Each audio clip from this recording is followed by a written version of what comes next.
On dit que chaque homme a son prix. Le mien se comptait en millions. J'avais tout bâti sur des chiffres, des contrats froids. Puis, une enfant de 9 ans m'a présenté la facture de mon passé. Une lettre. Elle ne demandait pas d'argent, mais révélait une trahison vieille de 8 ans qui m'avait coûté bien plus cher. Elle m'avait coûté une famille. Avant d'écouter la suite, abonnez-vous et écrivez en commentaire le nom de votre ville. Ces petits liens rendent chaque histoire un peu plus humaine. Je m'appelle Alexandre Rochefort. J'ai 35 ans. Du sommet de ma tour, la tour Élysée, Paris s'étend à mes pieds, une maquette scintillante où chaque lumière représente un succès, une transaction, un chiffre sur un compte en banque. Je suis le PDG de Rochefort Immobilier, un nom synonyme de pouvoir dans cette ville. Mais ce que personne ne voit, depuis ces fenêtres immenses, c'est le vide. Un silence glacial que même le bruit incessant de la ville ne parvient pas à combler. Ma vie est une mécanique bien huilée, faite de réunions, de contrats, et d'un appartement pantouse aussi vaste que froid. Ce jour-là, tout était comme d'habitude. Des chiffres défilaient sur mes écrans, le téléphone sonnait avec la régularité d'un métronome, et mon esprit était un labyrinthe de stratégie et de prévision. Puis, l'interphone a grésillé. C'était Madame Sylvie Lefebvre, ma secrétaire depuis 6 ans. Sa voix, habituellement si calme, était empreinte d'une hésitation inhabituelle. « Monsieur Rochefort, pardon de vous déranger. Il y a une situation, très particulière à l'accueil. » J'ai froncé les sourcils, agacé. Une situation particulière? Je n'avais pas le temps pour ça. Sylvie, j'ai une conférence téléphonique dans 10 minutes. Réglez ça. Un silence. Puis elle a repris, plus bas. C'est une petite fille, monsieur. Elle dit qu'elle doit vous remettre une lettre. En main propre. Elle dit que c'est urgent et personnel. Une petite fille? Mon agacement s'est mué en une curiosité irritée. J'ai soupiré. Faites-la monter. Mais que ce soit rapide. Quelques minutes plus tard, la porte de mon bureau s'est ouverte. Et elle était là. Une fillette d'à accent grave, peine 9 ans, peut-être. Elle portait un petit anorak rose un peu passé, et ses grands yeux marrons me fixaient avec une gravité qui ne correspondait pas à son âge. Elle tenait contre sa poitrine une enveloppe blanche, froissée, comme si c'était la chose la plus précieuse au monde. Elle s'est avancée, ses petites baskets grinçant légèrement sur le parquet lustré. Elle s'est arrêtée devant mon immense bureau en bois de Macassar. J'étais debout, les bras croisés, la dominant de toute ma hauteur. Monsieur, sa voix était fluette, mais ferme. Ma maman m'a dit de vous donner ça. Elle a dit que c'est très, très urgent. Elle a tendu l'enveloppe avec ses 2 mains. J'ai hésité un instant, puis je l'ai prise. Mon nom était écrit dessus, d'une calligraphie soignée que j'ai reconnue instantanément. Une écriture qui m'a frappé comme un coup de poing dans l'estomac. L'écriture d'Élodie. Mon cœur, que je croyais endormi depuis 8 ans, a commencé à battre furieusement. J'ai regardé la fillette. Camille Dubois, c'est son nom. Puis j'ai regardé l'enveloppe. J'ai fait un signe à Sylvie, qui attendait sur le seuil. Elle a compris et a refermé la porte, me laissant seul avec l'enfant et ce fantôme du passé. Je me suis assis lourdement dans mon fauteuil en cuir. Mes mains, habituellement si stables, tremblaient légèrement en déchirant l'enveloppe. La lettre était courte. Quelques paragraphes seulement. Mais chaque mot était une déflagration. Alexandre, je ne sais pas si tu liras cette lettre. Mais le temps m'est compté.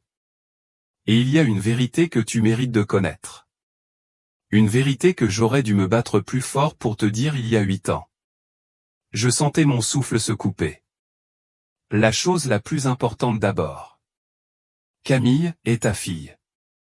Mes mains se sont crispées sur le papier. Mon regard s'est levé vers la petite fille, qui me fixait toujours avec ses grands yeux sérieux. Ses yeux. Les mêmes que les miens.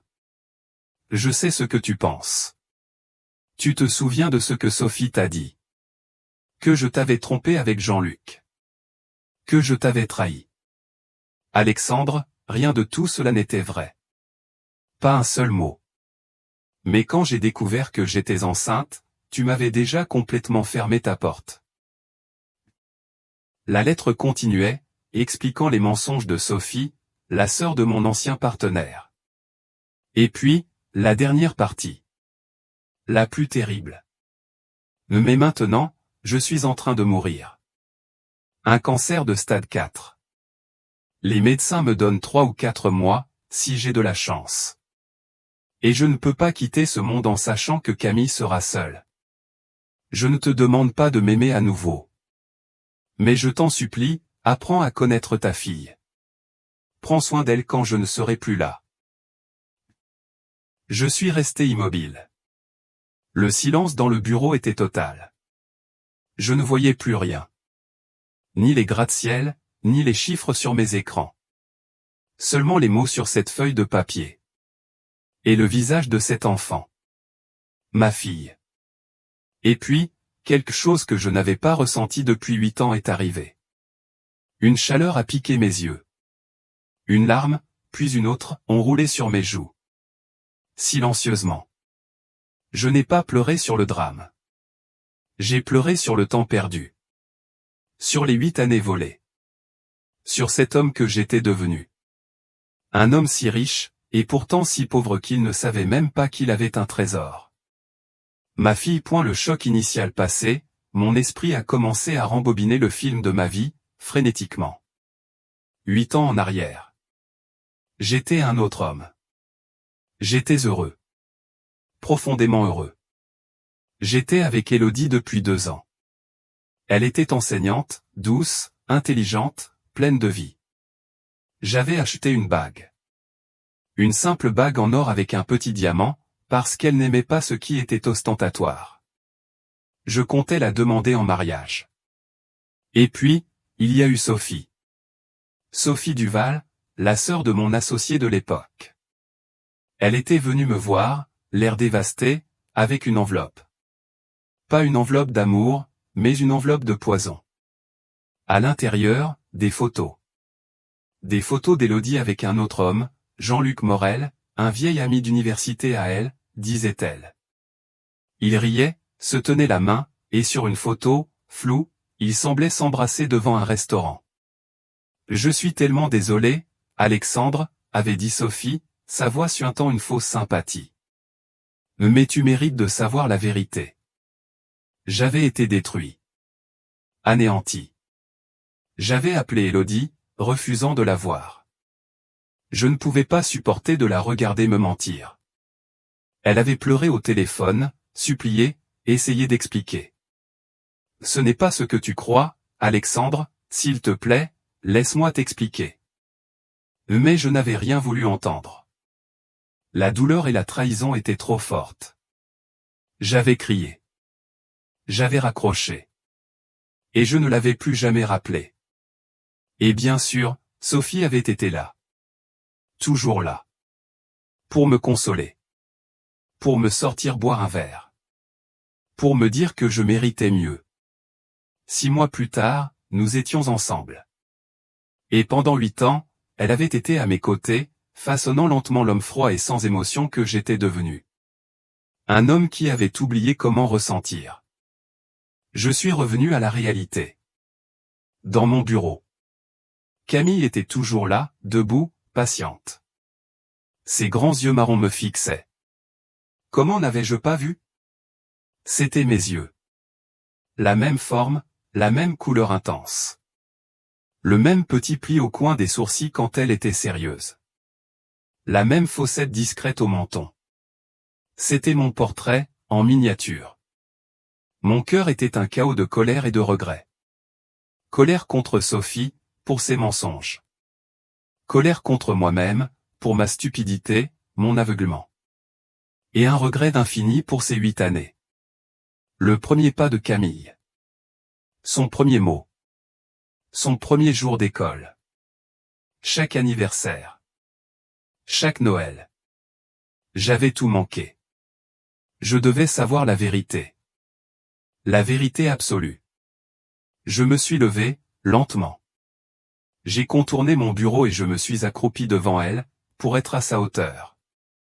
Ma voix était rauque quand j'ai parlé. « Ah, comment t'appelles-tu » ? « Camille Dubois, monsieur. »« L'es-tu à quel âge, Camille » ? « J'ai 9 ans. » « Bientôt 10, en mars. »« 9 ans. » J'ai fait le calcul mentalement. Il y a 9 ans, Élodie et moi étions encore ensemble. Avant les mensonges de Sophie. Avant que tout ne s'effondre.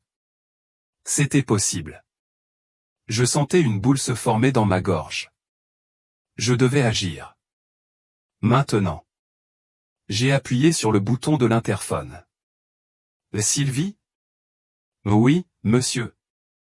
A annulé toutes mes réunions pour le reste de la journée. Reporté tout. Quelque chose d'urgent est survenu. Il y a eu un silence surpris à l'autre bout de la ligne. Je n'annulais jamais de réunion. Jamais. Bien, monsieur, a-t-elle finalement répondu. Je me suis tourné vers Camille. Ta maman, où est-elle ? Elle est à la maison. Elle est trop malade pour travailler maintenant. J'ai pris une profonde inspiration. Très bien. Sylvie va te raccompagner. Et moi, je dois aller voir ta mère. J'ai aussi pris une autre décision, secrètement. En remontant dans mon bureau, j'ai passé un appel à mon médecin personnel, le docteur Philippe Fournier. J'avais besoin d'un test ADN. Discrètement. Et rapidement. Je devais savoir. Je devais être sur point. Conduire dans les rues de Paris avait toujours été pour moi un acte mécanique, un déplacement d'un point A à un point B. Mais ce jour-là, chaque feu rouge, chaque carrefour, semblait étirer le temps. Camille était assise sur le siège passager de ma Mercedes noire, silencieuse, ses petites jambes se balançant dans le vide. Elle m'avait donné l'adresse. Un quartier populaire du 19e arrondissement, rue des Lilas. Un monde à des années-lumière de Montpentoux surplombant la Seine. L'immeuble était un bâtiment en briques de 3 étages qui avait connu des jours meilleurs. La peinture s'écaillait par endroits, mais des jardinières de fleurs aux fenêtres montraient que des familles vivaient ici, essayant d'en faire un foyer. Nous sommes montés au 2e étage. L'escalier grinçait sous mes chaussures italiennes coûteuses. Camille a sorti une clé attachée à un cordon autour de son cou et a ouvert la porte. Maman ? Je suis rentré. J'ai amené quelqu'un. Une voix faible est venue de l'intérieur. Et Camille, ma chérie ? Pourquoi es-tu rentrée si tôt ? Nous sommes entrés dans un petit salon. Les meubles étaient vieux, mais impeccablement entretenus. Sur les murs, des photos. Camille bébé. Camille à son premier jour d'école. Camille soufflant des bougies d'anniversaire. L'appartement était minuscule, mais il respirait l'amour. Une femme est apparue dans l'embrasure d'une porte. Elle s'appuyait contre le cadre, comme si elle en avait besoin pour tenir debout. Et mon monde s'est arrêté de tourner. Élodie. 8 années avaient passé, mais je l'aurais reconnue n'importe où. Ses cheveux étaient plus courts, et il y avait des cernes sombres sous ses yeux qui parlaient de douleur et de nuits sans sommeil. Elle avait perdu du poids, beaucoup trop. Sa peau était pâle. Mais ses yeux, ses magnifiques yeux verts étaient exactement les mêmes. Quand elle m'a vu, toute couleur a quitté son visage. Elle s'est agrippée plus fort au cadre de la porte. Alexandre, a-t-elle murmuré. Ce n'était pas une question, juste mon nom, prononcé comme une prière et une malédiction. Bonjour, Élodie, ai-je dit, ma voix plus rauque que je ne le voulais. Camille nous regardait, sentant la tension. Maman, je suis désolé, je sais que tu ne voulais pas que j'y aille tout de suite, mais je pensais... Élodie l'a interrompu, une main sur sa poitrine, respirant difficilement. Et Camille, tu avais promis d'attendre. Là elle a vacillé. Maman. Camille s'est précipitée à ses côtés. Là assieds-toi, s'il te plaît. Tu es censé rester au lit. Élodie s'est laissée guider jusqu'au canapé. Elle s'est assise lentement, comme si chaque mouvement lui faisait mal. Et j'ai réalisé avec un choc glacial à quel point elle était malade. Ce n'était pas une simple grippe. C'était une femme en train de mourir. Je me suis assis dans le fauteuil en face d'elle. C'est ma fille, n'est-ce pas, ai-je demandé doucement. Camille, c'est ma fille. Les yeux d'Élodie se sont remplis de larmes. Elle a hoché la tête. Oui. Elle est à toi. Elle a toujours été à toi. Camille a haleté. Elle m'a regardé, puis sa mère, puis de nouveau moi. Elle a murmuré, presque pour elle-même. Mon papa, pour de vrai? Pour de vrai, mon bébé, a chuchoté Élodie. Élodie m'a tout raconté. Les mensonges de Sophie, l'histoire avec Jean-Luc Morel. Daniel, comme elle l'appelait. Un vieil ami d'université. Un simple café, un après-midi. Rien de plus. J'ai senti une vague de honte et de regret m'envahir. J'aurais dû l'écouter. J'aurais dû lui faire confiance. J'ai pris une décision. Élodie, ai-je dit, ma voix ferme. Tu vas avoir les meilleurs soins médicaux du pays. Je vais appeler le docteur Étienne Delacroix, le chef de l'oncologie à l'hôpital Saint-Louis. L'argent n'est pas un problème. Je me fiche de ce que ça coûte. Tu vas te battre. Elle pleurait maintenant, mais elle secouait la tête. Alexandre, je ne peux pas te demander de. Tu ne demandes rien. Je te le dis. Tu vas te battre, Élodie. Parce que Camille a besoin de sa mère. Et moi. Ma voix s'est brisée. J'ai besoin de réparer ça. Laisse-moi réparer ça. Camille, qui avait écouté en silence, s'est levée. Elle a traversé la petite pièce et s'est jetée dans mes bras.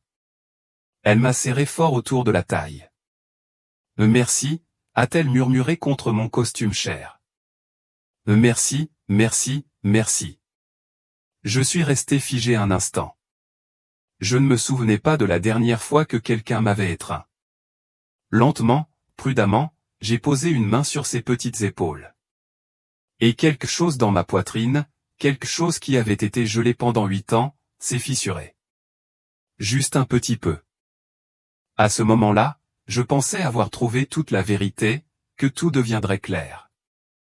Mais la vie, mes amis, a souvent des tournants que l'on ne peut prévoir. Que pensez-vous de ce qui s'est passé entre Alexandre et Élodie? Est-ce que tout est si simple?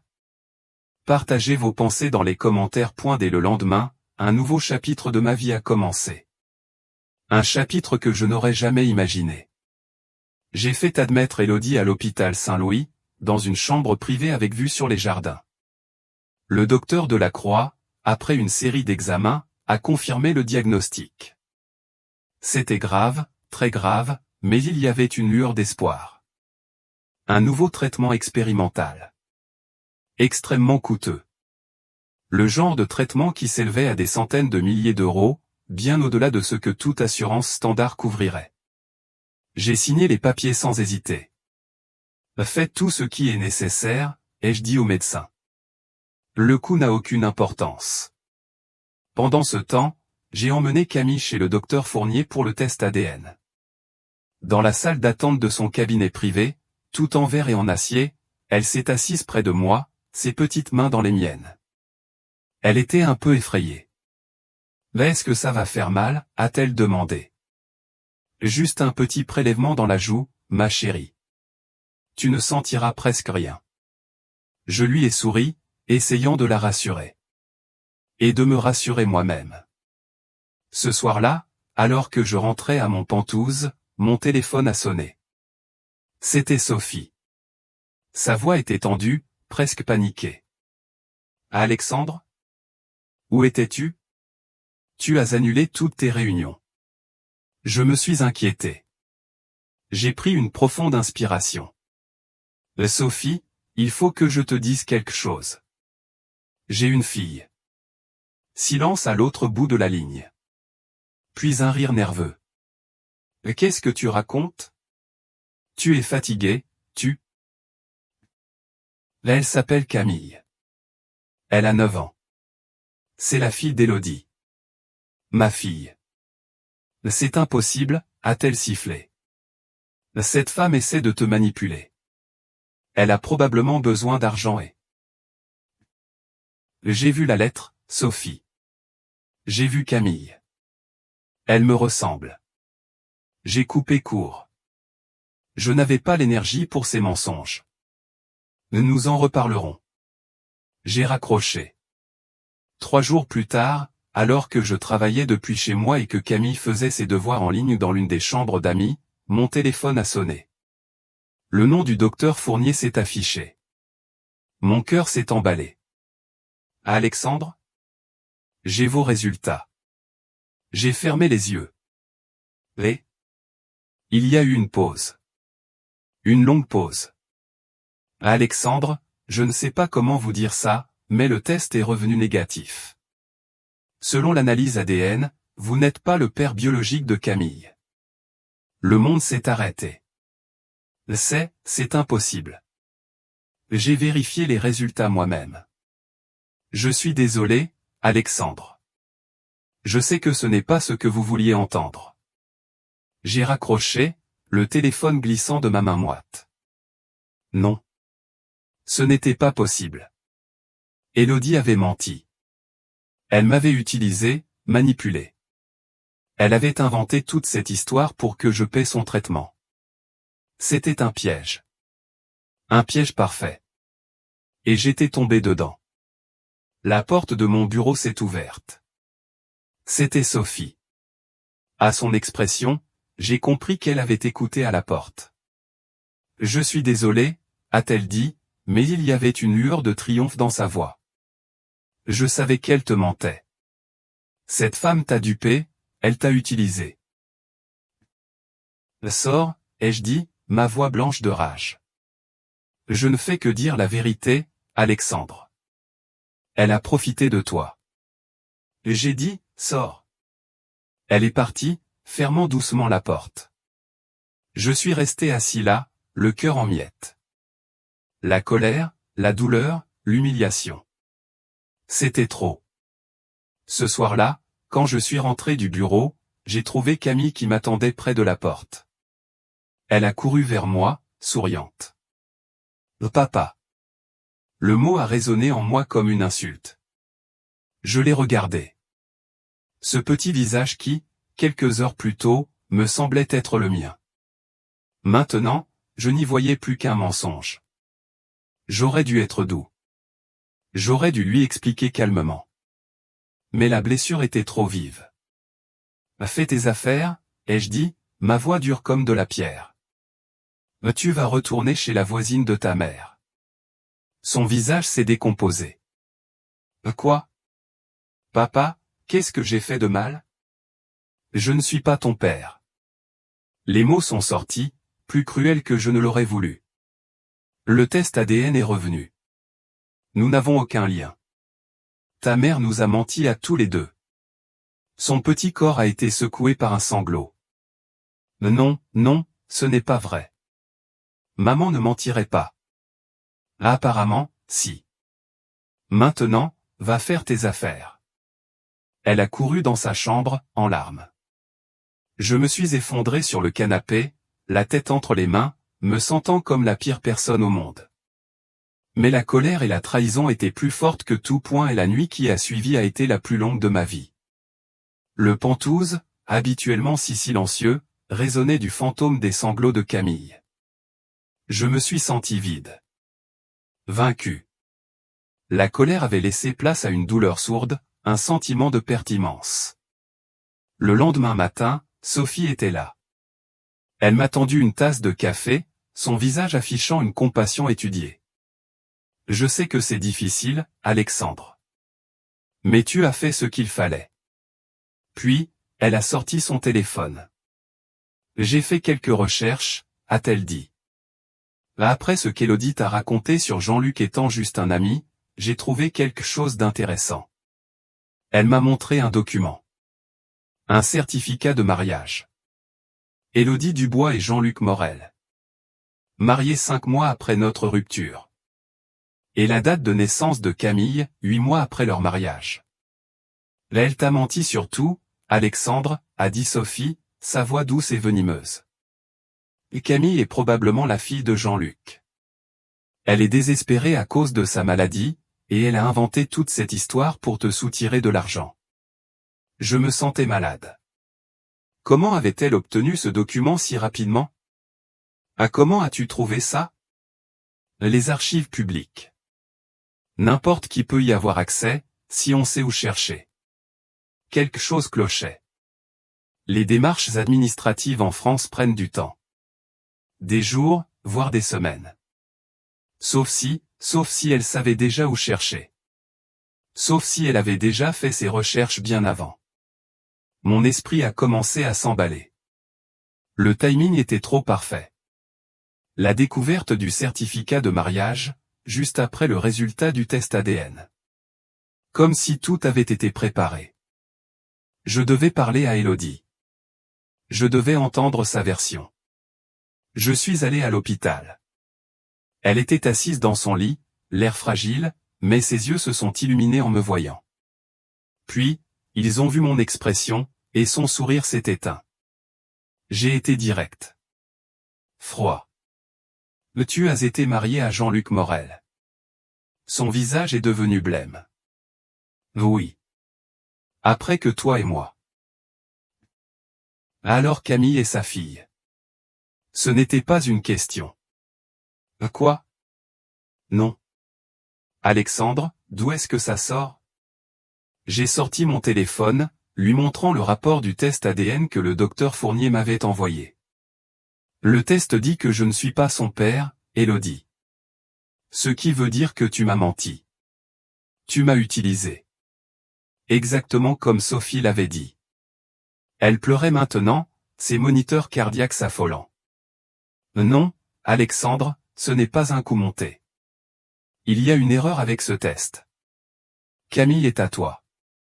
Je n'ai jamais été avec personne d'autre. Jean-Luc et moi, nous nous sommes mariés parce que j'étais enceinte, seule et effrayée. Il m'a offert son aide, son nom. Mais nous n'avons jamais été intimes. Jamais. Le mariage a été annulé parce qu'il n'a jamais été consommé. Camille est ta fille. Alors pourquoi le test ADN dit le contraire? Je ne sais pas, a-t-elle sangloté. Mais s'il te plaît, tu dois me croire. Pourquoi est-ce que je mentirais sur ça? Pour l'argent, ai-je dit, sans émotion. Tu es mourante, désespérée, et je suis riche. C'est l'arnaque parfaite. Je me suis tourné pour partir. Je continuerai de payer pour ton traitement. Je ne suis pas un monstre. Mais Camille doit retourner chez ta voisine. Je ne peux plus la voir chez moi. Alexandre, non. S'il te plaît. Elle aura le cœur brisé. Elle t'aime. Elle pense que tu es son père. Alors tu aurais dû penser à ça avant de lui mentir. Et de me mentir.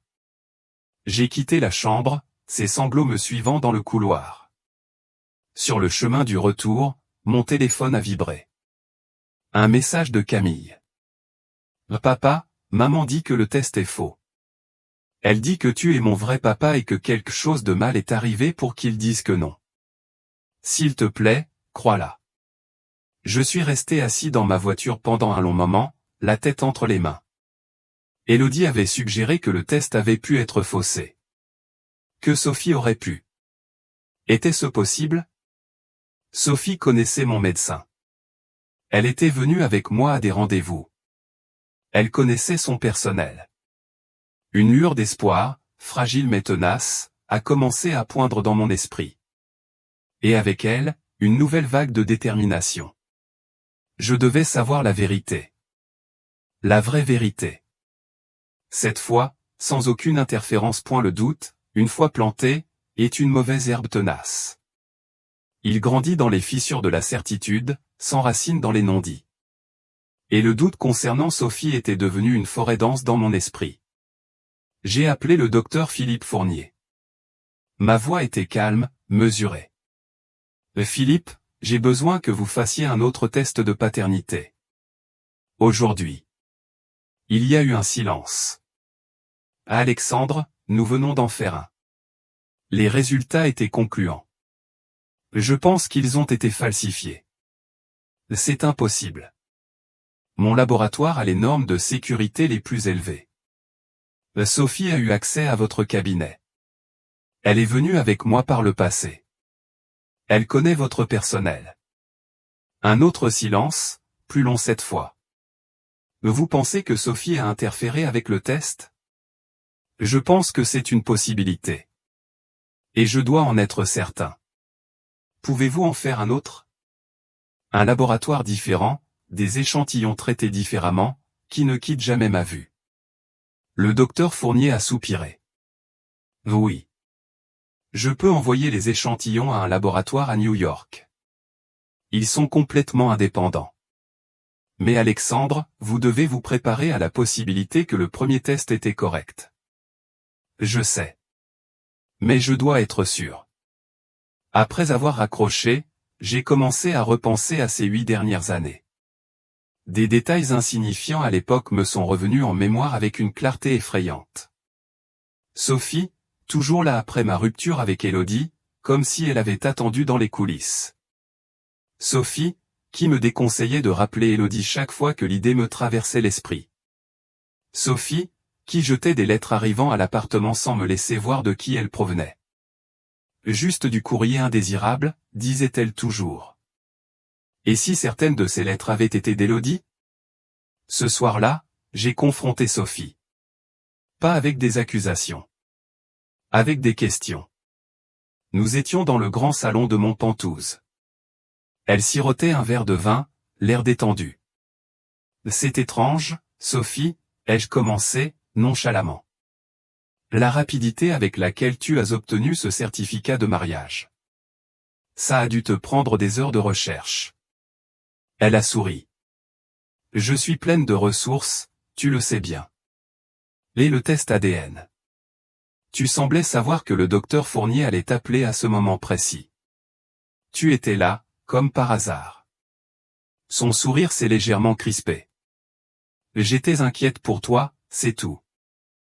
Tu étais inquiète, ai-je répété, ma voix baissant d'un ton, devenant plus dure. Ou tu savais déjà ce que le résultat allait être. Elle a posé son verre, le cliquetis du cristal sur la table en marbre résonnant dans le silence. Alexandre, tu es paranoïaque. Tu es bouleversé, c'est normal. Ne me mens plus, Sophie. Je me suis levé, la dominant de ma hauteur. Tu as écouté à la porte de mon bureau. Tu as su les résultats immédiatement. Presque comme si, tu avais fait en sorte qu'ils soient négatifs. Elle a reculé. C'est ridicule. Pourquoi est-ce que je falsifierais un test ADN? Parce que tu perdais le contrôle, ai-je crié, la fureur montant enfin. Pendant 8 ans, tu m'as contrôlé, isolé, tu t'es assuré que je ne regarde jamais en arrière vers Élodie. Et puis Camille est arrivé avec cette lettre, et tout ce que tu avais construit s'effondrait. Alors tu as fait ce que tu fais toujours. Tu as menti. Tu as manipulé. Tu as saboté. Des larmes coulaient sur son visage maintenant. De vraies larmes, ou une autre manipulation? Je ne pouvais plus faire la différence. Je l'ai fait parce que je t'aime, a-t-elle pleuré. Tout ce que j'ai fait, c'était par amour pour toi. Élodie n'était pas faite pour toi. Elle était faible, pauvre, ordinaire. Tu avais besoin de quelqu'un comme moi. Mais tu admets donc que tu nous as sabotés. Elle n'était pas assez bien pour toi. Ma voix s'est brisée. Mais tu m'as volé 8 ans, Sophie. 8 ans de la vie de ma fille. Le cancer d'Élodie aurait pu être détecté plus tôt si elle avait eu accès à de bons soins de santé. Mon argent. Elle ne serait peut-être pas en train de mourir maintenant si tu ne nous avais pas séparés. Elle sanglotait ouvertement. Qu'est-ce que j'étais censé faire? Te regarder être heureux avec quelqu'un d'autre? Je ressentais un dégoût profond. Sors d'ici. Quoi? Prends tes affaires. Et sors de ma maison. Ce soir. Alexandre, s'il te plaît. Maintenant. Elle m'a regardé, son masque finalement tombé. Ce qui restait était laid. Désespéré. Possessif. Tu le regretteras, a-t-elle sifflé. Non, ai-je dit doucement. Le seul regret que j'ai, c'est de ne pas avoir vu qui tu étais vraiment, il y a 8 ans. Elle est partie. 30 minutes plus tard, elle avait disparu. Le pantoute semblait vide sans elle. Mais il ne semblait pas solitaire. Il semblait propre. Comme si un poison avait été drainé de l'air. 3 jours plus tard, 3 jours qui m'ont semblé durer une éternité, le docteur Fournier a appelé. J'étais dans mon bureau, Camille à côté de moi, faisant semblant de dessiner, mais je savais qu'elle attendait, le cœur battant aussi fort que le mien. Alexandre ? J'ai les résultats de New York. J'ai retenu mon souffle. Le test confirme, avec une certitude de 99,9%, que vous êtes le père biologique de Camille Dubois. Un poids immense s'est soulevé de mes épaules. Un soulagement si intense qu'il m'a presque fait vaciller. Vous êtes sûr ? Complètement sûr. Il n'y a aucun doute, Alexandre.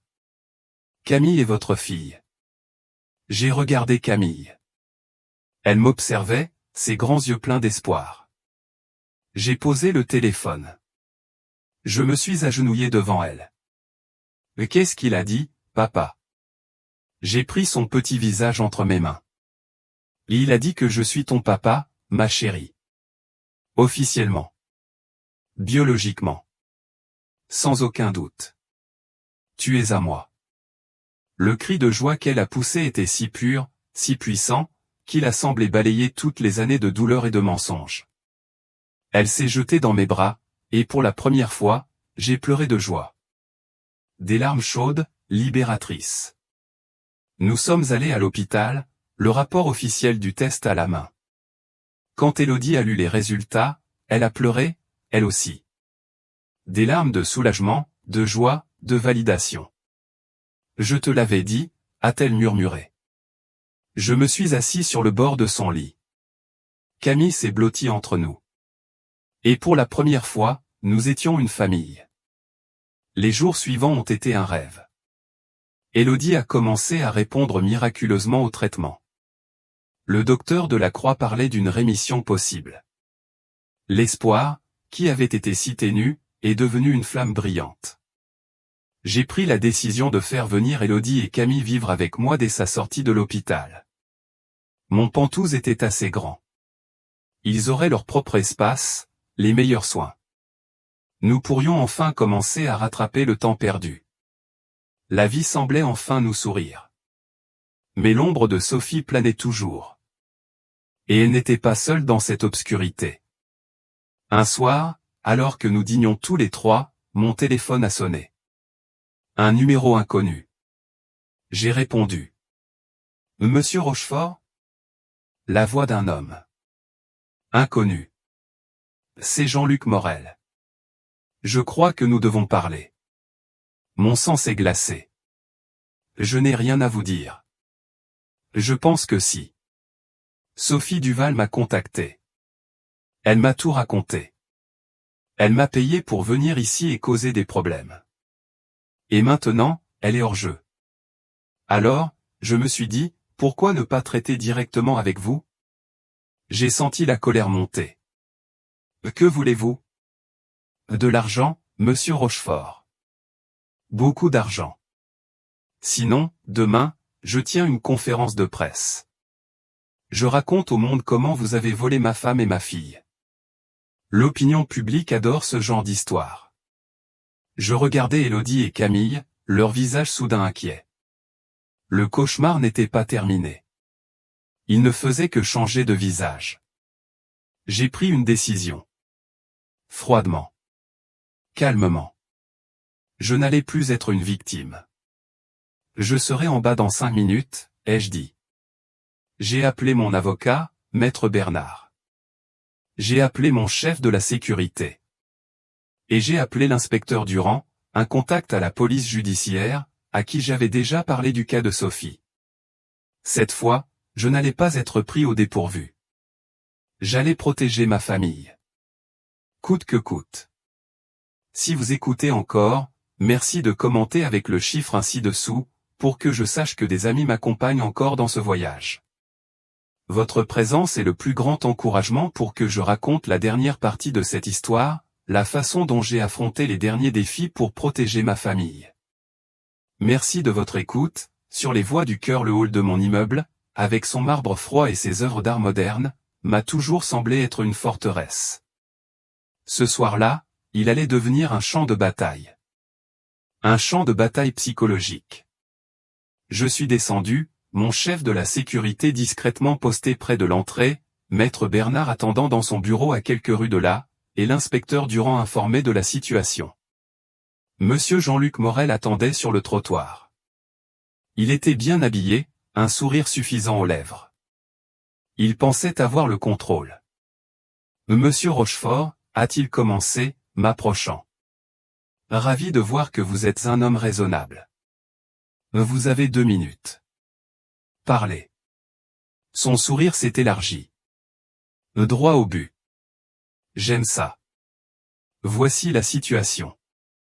Sophie m'a versé une avance substantielle. Mais vous avez beaucoup plus. Alors, voici mon offre. 8 millions d'euros. Et je disparais pour toujours. Pas d'histoire dans les médias, pas de revendication de garde, pas de problème. Je m'évapore. Et si je refuse? Alors demain matin, je serai sur toutes les chaînes d'information. Je raconterai au monde que Camille est ma fille. Je montrerai notre certificat de mariage. Le public n'a pas besoin de preuves. Juste d'une bonne histoire. J'ai étudié son visage. Il était confiant, mais il y avait une lueur de désespoir dans ses yeux. Il bluffait. Et il était acculé. Voici ma contre-offre, ai-je dit doucement. Vous n'obtenez rien. Pas un centime. Vous disparaissez quand même. Ou je vous fais arrêter pour extorsion. L'inspecteur Durand cherche déjà à vous parler. Un seul appel de ma part, et vous êtes en garde à vue. Son sourire s'est effacé. Vous bluffez. Est-ce que j'en ai l'air? Sophie a tout avoué ce matin. Le mariage arrangé, le paiement, tout. Tout est enregistré. Vous êtes un complice de fraude, monsieur Morel. Et maintenant, vous essayez de m'extorquer. C'est un autre crime. J'ai sorti mon téléphone. Dernière chance. Partez maintenant. Ou j'appelle l'inspecteur. Pour la première fois, la peur a traversé son visage. Sa contenance s'est fissurée. Vous ne comprenez pas. J'ai des dettes. De sérieuses dettes. Le genre de dette où les gens se blessent s'ils ne sont pas payés. Alors je vous suggère d'appeler la police, parce que vous n'obtiendrez pas d'argent de moi. Sa confiance s'est complètement effondrée. Il était pathétique. S'il vous plaît, ces gens, ils me tueront si je ne paie pas. Sophie m'avait promis assez pour tout régler. Maintenant, ses comptes sont gelés et je n'ai rien. Je suis désespéré. C'était mon moment. Je n'allais pas le laisser s'en tirer, mais je ne voulais pas non plus d'un scandale. Je voulais qu'il disparaisse. Combien devez-vous? 300 000 euros. Peut-être un peu plus avec les intérêts. Je vous donnerai 200 000 euros. Pas un centime de plus. Mais d'abord, vous signez des documents légaux, préparés par mon avocat, renonçant à toute prétention sur Camillou. Élodie. Vous témoignez contre Sophie si nécessaire. Et vous quittez Paris ce soir.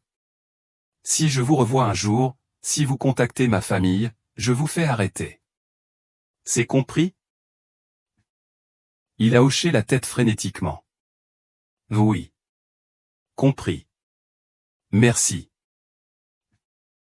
Ne me remerciez pas. Je ne fais pas ça pour vous. Je le fais pour protéger ma famille du désordre que vous et Sophie avez créé. 2 heures plus tard, Jean-Luc Morel était dans le bureau de maître Bernard, signant des documents. À minuit, 200 000 € avaient été virés pour régler ses dettes, et il était dans un vol de nuit pour une destination lointaine.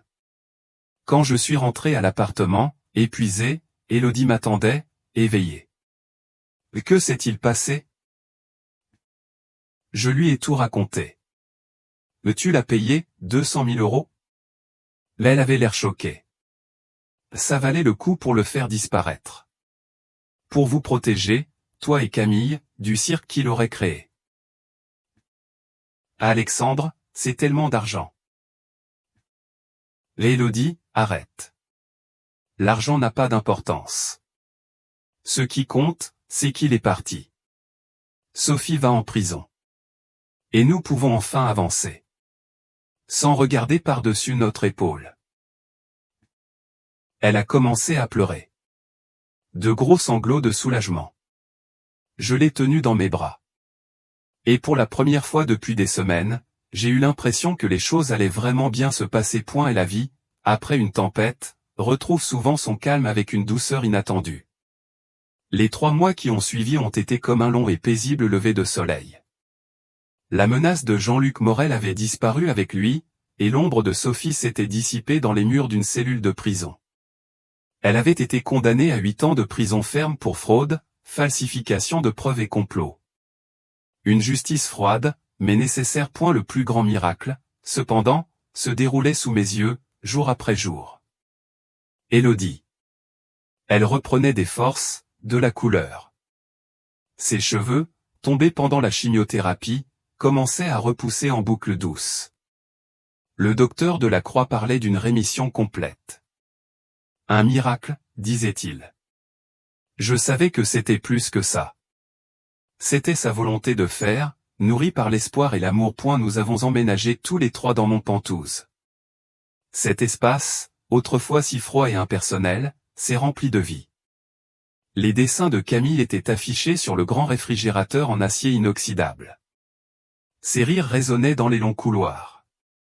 Elle s'était inscrite dans une petite école privée du quartier et s'épanouissait. De mon côté, j'apprenais à être père. Je l'aidais à faire ses devoirs, je lui lisais des histoires avant de dormir, j'apprenais à faire des crêpes le dimanche matin, même si je les brûlais la plupart du temps. Chaque moment était un cadeau.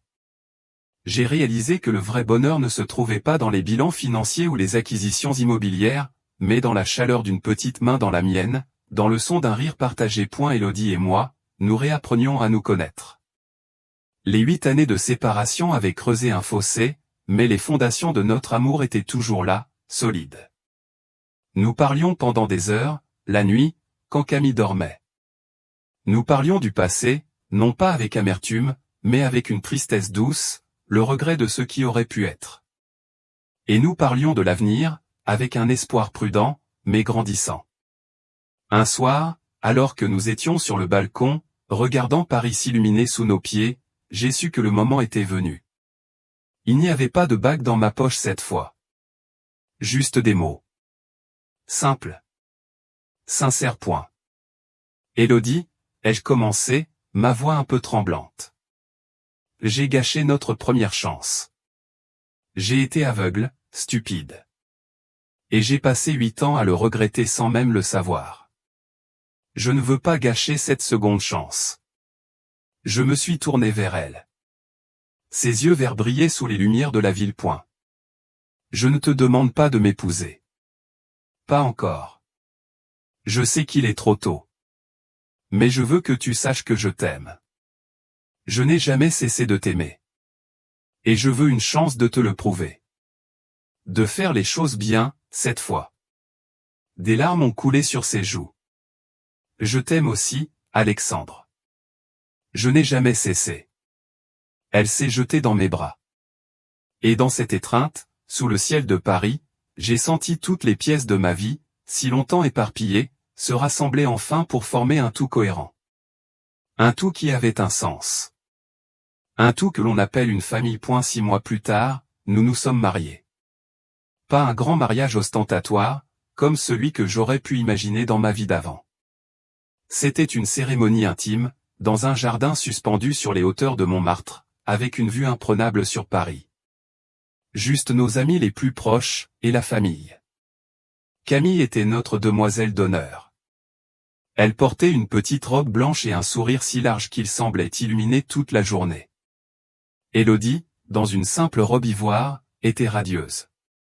Ses cheveux avaient repoussé, son corps était sain et fort. Elle était la plus belle femme du monde. Nous avons échangé des vœux que nous avions écrits nous-mêmes. Des promesses d'amour, de respect, et surtout, de ne plus jamais laisser les mensonges ou les malentendus nous séparer. Quand le maire a dit « Vous pouvez embrasser la mariée », j'ai attiré Élodie vers moi et je l'ai embrassée, sous les applaudissements de nos invités. Enfin, a crié Camille. Vous avez mis le temps. Tout le monde a ri. Plus tard, alors que le soleil se couchait, peignant le ciel de couleurs pourpre et dorée, je me suis retrouvé seul un instant avec Élodie. Heureuse, lui ai-je demandé. Le plus heureuse que je n'aurais jamais cru possible, a-t-elle répondu. Il y a 1 an, je pensais que j'allais mourir. Je pensais que Camille grandirait sans aucun de ses parents. Et maintenant, j'ai tout. Nous avons tout, les jeux corrigés. Camille a couru vers nous, nous prenant chacun par la main. Papa, maman, ils vont couper le gâteau. Venez. Nous avons échangé un sourire par-dessus sa tête. Un sourire plein d'amour, de gratitude, et d'espoir pour l'avenir. En marchant ensemble, main dans la main, vers la lumière dorée du crépuscule, j'ai repensé à tout le chemin parcouru. Dans cette lumière douce qui baignait les toits de Paris, j'ai compris. J'avais passé des années à construire un empire de pierre et de verre, oubliant l'essentiel. Camille, ma fille, m'avait enseigné que l'amour ne demande pas la perfection, mais l'humilité de reconnaître ses erreurs et le courage d'assumer ses responsabilités. Les parents, parfois, doivent réapprendre à aimer de leurs propres enfants, non par une protection aveugle, mais par une présence sincère et une responsabilité morale. Camille, par sa foi inébranlable en la vérité, même quand nous, les adultes, nous égarions, m'a montré une autre leçon. Elle a osé affronter un monde complexe pour m'apporter la lumière. Pour un enfant, aimer avec honnêteté, faire face à ce qui est effrayant, c'est la plus grande des forces. C'est ainsi qu'elle a construit des fondations solides pour son propre avenir, et pour le nôtre. Et dans cette quête de vérité, j'ai retrouvé une conscience que je croyais perdue. Notre histoire est la preuve que même dans une société où le mensonge peut tout obscurcir, la vérité finit toujours par triompher. La conscience, même enfouie, finit par parler. C'est elle, la seule boussole qui nous guide vers la sérénité et le bonheur véritable. Il ne faut jamais perdre foi en sa propre conscience. C'est la lumière qui éclaire tous les chemins, même dans les moments les plus sombres. La lettre de Camille avait été le début de tout. Mais ce n'était pas la fin. C'était le commencement de notre véritable histoire. Une histoire d'amour, de pardon, et de famille. Une histoire qui, je le savais, durerait pour toujours. L'histoire d'Alexandre, d'Élodie et de la petite Camille s'achève ici. Que pensez-vous de la décision finale d'Alexandre? Auriez-vous fait quelque chose de différent à sa place? Partagez vos pensées dans les commentaires, je lis toujours chacun de vos mots avec attention. Si cette histoire vous a fait réfléchir ou ressentir quelque chose, n'oubliez pas de laisser un j'aime, de la partager avec quelqu'un qui, vous le pensez, sera aussi touché, et de vous abonner à la chaîne Les Voix du Cœur pour ne manquer aucun de nos prochains récits. Je vous donne rendez-vous pour la prochaine histoire et qui sait, la prochaine fois, ce sera peut-être la vôtre.